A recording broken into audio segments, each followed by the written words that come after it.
Selamat malam, saudara yang dikasih Tuhan. Kita ketemu lagi di Syafaat Malam GKI Gading Ida. Sekarang saya bukan sedang ada di sebuah gereja ya. Seringnya saya ada di gereja, tapi saya ada di kantor gereja. Dan bukan cuman kantor sebuah gereja atau satu gereja, satu jemaat maksudnya. Saya ada di kantor dari Sinode Wilayah Gereja Kristen Indonesia GKI Sinode Wilayah Jawa Barat. Ya, kantor ini adanya di bangunan Universitas Krida Wacana, Universitas milik GKI yang ada di daerah Grogol. Kita ada di lantai 4 gedung E. Nah, tadi kira-kira suasana kantornya seperti ini.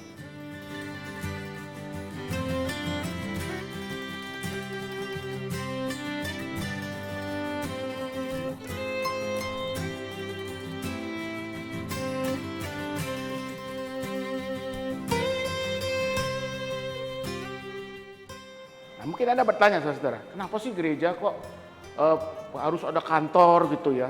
Kan gereja mestinya ada ruang ibadah, adanya ruang doa ya. Ini kantor seperti ya kantor pada umumnya ya, kantor perusahaan atau apa. Karena memang kita menyadari bahwa di gereja kita juga tentu ada kantor tata usaha, ya, tapi jauh dengan yang di sini beda, lebih kecil. Bahwa gereja itu juga perlu diorganisasi, apalagi GKI Sinode Wilayah Jawa Barat yang punya terdiri dari sekian puluh ya, mungkin 100 lebih jemaat lokal. Kantor ini mengorganisasi pelayanannya, ya, terutama badan pekerja Sinode Wilayah GKI Sinode Wilayah Jawa Barat itu yang mengorganisasi pelayanan GKI di tingkat yang lebih luas, ya, bukan lebih tinggi. Ini prinsip utama di GKI. Tidak ada yang lebih rendah atau lebih tinggi dari antara jemaat lokal dengan sinode wilayah klasis, tetapi cakupannya lebih luas. Kenapa perlu diorganisir? Karena kita meyakini bahwa yang namanya pelayanan harus dikerjakan dengan penuh tanggung jawab, dengan tuntunan roh, dan roh itu bekerja juga salah satunya lewat keteraturan. Karena itu perlu diorganisir, organize. Bagaimana pelayanan itu bisa dilakukan dengan tepat sasaran, dilakukan dengan terstruktur, dilakukan secara utuh, secara holistik.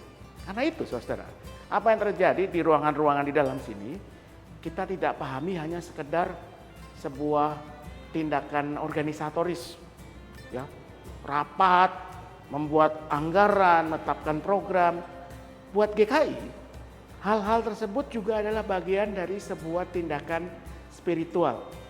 Bagaimana setiap rapat, setiap anggaran, setiap program disusun dengan tuntunan dari hikmat Tuhan dan dilakukan semata-mata untuk mengerjakan apa yang Tuhan sudah percayakan kepada GKI.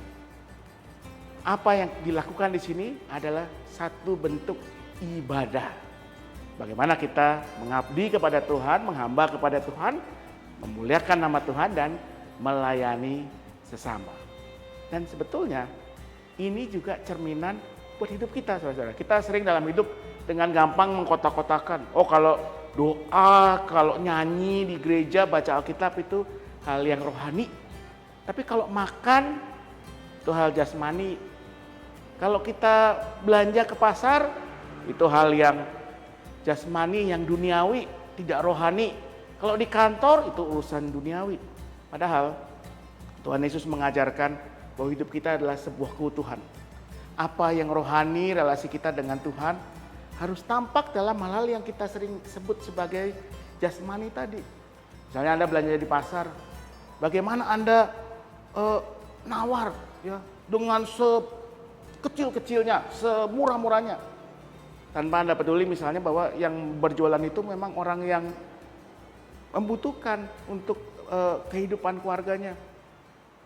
Kita nawar semurah mungkin ke pedagang kecil, tapi kalau belanja barang branded yang mahal, kita nggak mikir. Kan itu bukan hal yang seimbang dalam sikap spiritual kita. Bagaimana ketika kita punya usaha, kita bekerja. Bagi kita itu bukan cuma soal cari uang, tapi bagaimana kita bisa melayani orang lain, kita bisa menghidupi orang yang bekerja kepada kita atau bersama kita. Kita bisa membantu keluarganya. Itu juga hal yang spiritual. Dan itulah semangat yang ada di balik semua ini. Organisasi, kantor, dan sebagainya. Karena itu, karena hidup kita adalah hidup yang utuh, rohani, jasmani, spiritual, duniawi, semua yang ada dalam Tuhan yang harus kita persembahkan untuk kemuliaan nama Tuhan. Kiranya hidup saudara-saudara sekalian boleh juga menjadi hidup yang dalam keutuhannya memuliakan nama Tuhan, menjadi berkat bagi orang lain. Selamat malam, Tuhan memberkati selalu. Mari kita berdoa. Ya Tuhan, kami bersyukur untuk segala anugerah-Mu, juga anugerah Roh Kudus yang membimbing kami dengan hikmat, agar kami bisa menata kehidupan kami untuk menjadi berkat bagi sesama, untuk memuliakan nama Tuhan. Dan kami bersyukur untuk anugerah-Mu yang Kau berikan kepada Gereja Kristen Indonesia, sehingga boleh menjadi gereja yang bertumbuh dan menjadi berkat bagi banyak orang. Biarlah kami semua juga selalu menjadi bagian dari gereja-Mu yang menjadi berkat bagi orang-orang lain, dan dalam bimbingan Roh Kudus menata kehidupan kami, baik pribadi, keluarga, maupun gereja. Kami mau berdoa untuk bangsa dan negara Indonesia dengan segala tantangan yang dihadapinya. Beri hikmat pada para pemimpin kami agar mereka boleh menjadi pemimpin yang sungguh menjalankan amanat yang dipercayakan kepada mereka. Beri keteguhan untuk menjaga integritas, dan biarlah kami juga sebagai masyarakat mendukung dengan melakukan apa yang menjadi bagian kami dengan sebaik-baiknya untuk pembangunan kehidupan bersama di bumi Indonesia ini. Kami berdoa bagi gereja-Mu, baik GKI secara keseluruhan, GKI di Sinode Wilayah Jawa Barat, maupun jemaat kami GKI Gading Indah. Kami berdoa untuk setiap pelayanan yang berlangsung di jemaat-Mu, jadikanlah pelayanan itu membangun pertumbuhan iman kami, membangun kebersamaan kami sebagai satu persekutuan, dan tentunya menjadi berkat bagi banyak orang. Kami berdoa untuk setiap keluarga dalam berbagai pergumulan yang mereka hadapi. Kuatkan selalu, berikan hikmat Roh Kudus yang memandu, sehingga pilihan-pilihan yang dibuat adalah pilihan yang benar dan yang baik, dan pada akhirnya menjadi berkat bagi setiap orang yang ada di keluarga itu maupun orang-orang yang mengenal mereka. Kami berdoa bagi keluarga-keluarga yang bergumul dengan kondisi-kondisi kesehatan, baik mereka sendiri maupun anggota-anggota keluarga yang lain. Tuhan berikan kekuatan, pemulihan, cukupkan segala yang dibutuhkan, dan sertai setiap orang yang mendampingi mereka yang tengah bergumul dengan kondisi kesehatannya. Kami mau serahkan diri kami dalam istirahat kami malam hari ini, semuanya hanya dalam kasih Tuhan, dalam nama Yesus Kristus Tuhan kami. Amin.